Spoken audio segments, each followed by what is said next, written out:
Hello and welcome to the program. As many of you know who watched previous episodes, steady-state jogging is a waste of time from a conditioning standpoint because it is not a sport-specific form of training for tennis.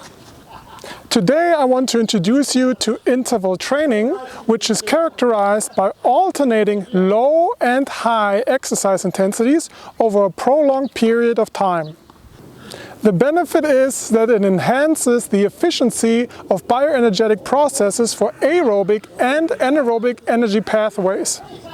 In other words, it mirrors and optimizes the energy system dynamics experienced during a tennis match and hence is a much more sport-specific form of training. So stay tuned and watch how Alexander performs an interval training session on the tennis court, which you can also do with your athletes. If you're working with beginners, then you can use agility rings so that they can learn the movement dynamics and don't cheat.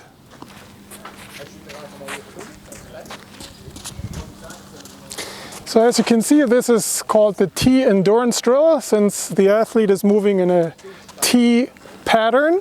So we're moving with side steps along the baseline, then we have forward jog and back pedal back to the T, and back in the middle we do a split step. And again, stick the landing.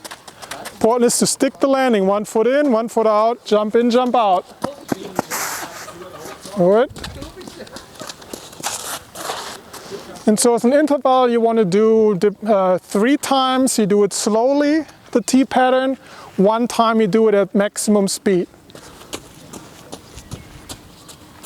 And this we want to do for 8 minutes at a time, since it shows kind of the same time that we would have for 2 games per match. So we do 8-minute intervals here.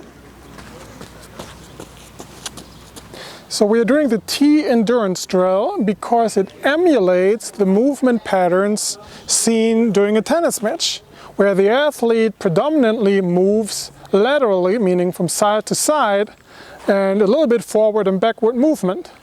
So this is what the tennis player should do from a conditioning standpoint, because this resembles what they do on the court. So this is much more sport-specific form of training than, for example, going jogging, bike riding, or any of the other general endurance exercises that are being done by many athletes.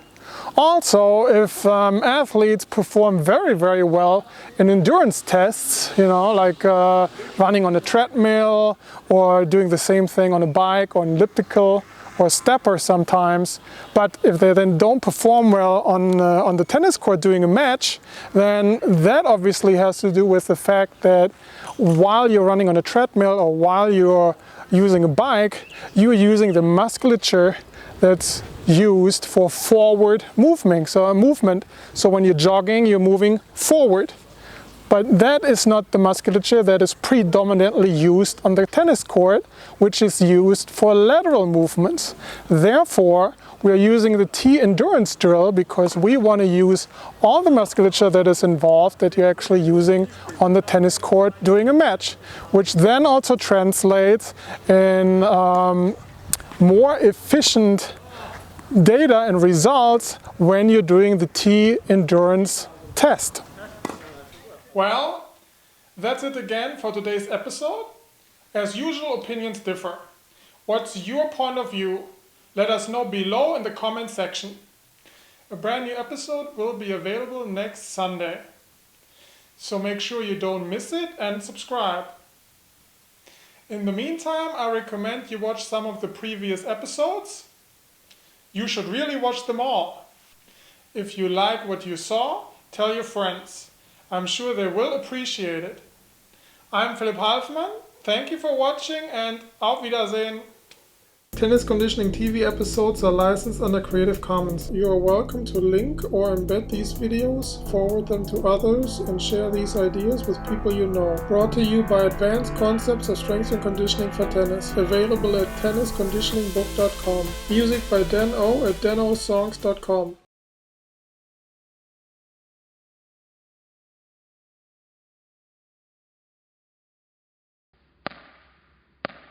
Yeah.